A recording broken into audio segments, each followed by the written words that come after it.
Get ready for the dictation at the speed of 80 words per minute. Get ready. Start.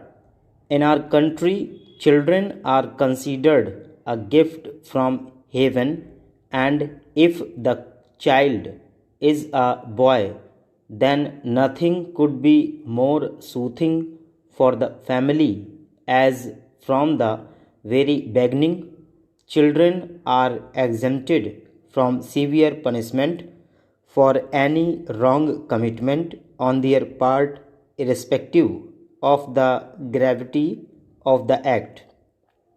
This one statement itself says and justifies for the social evil our society is facing today, juvenile delinquency. In ordinary terms, a child roughly between the age of 7 to 16-18 years who is involved in some kind of a status offense such as vagrancy, immorality, truancy, and ungovernability is a juvenile delinquent. Thus, juvenile delinquency is not just about underaged criminals who get involved in criminal activities.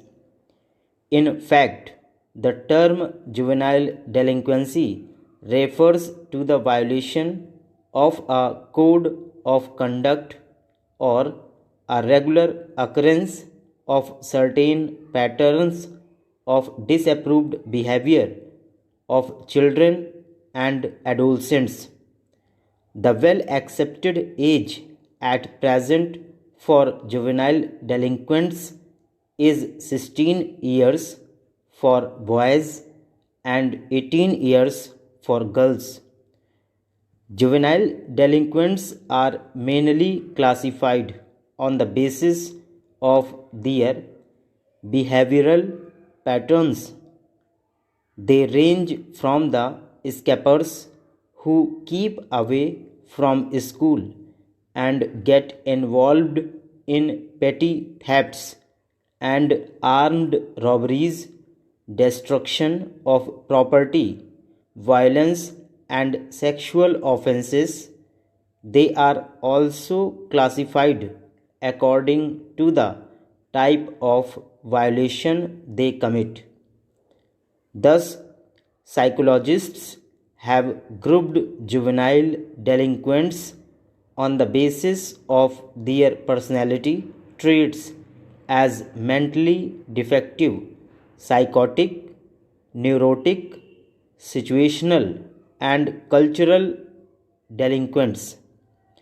According to the National Crime Records Bureau NCRB report, the trend of children committing crime has an alarming echo across the country. It is extremely hard to trace and keep a check on juvenile delinquency as of all the delinquencies committed by juveniles. Only a small percentage come to the notice of the police and the courts. Traditionally, surveys suggest that delinquencies like theft, burglary, robbery, dacoity, and other such offenses are most commonly committed by juveniles.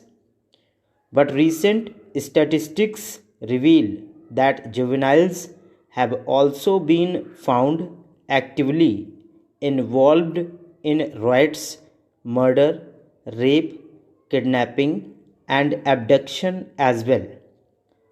Reason being that courts and juvenile rights advocates believe that second chance should be given to youth who commit crimes, so criminals are walking in the streets, living as our neighbors, and in many cases committing additional crimes.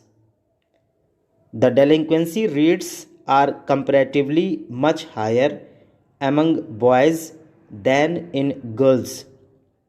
Children from broken homes or disturbed families who are either homeless or living with guardians are more likely to indulge in criminal activities. Low education or illiteracy and poor economic background are major features of juvenile delinquents. But nowadays, it is not only street children who take to crime. Even children from well off middle and upper middle class families are turning to crime due to peer pressure and crime thrill, the hunger of adolescents to be heroes among their friends, the need to portray class and style. Stop.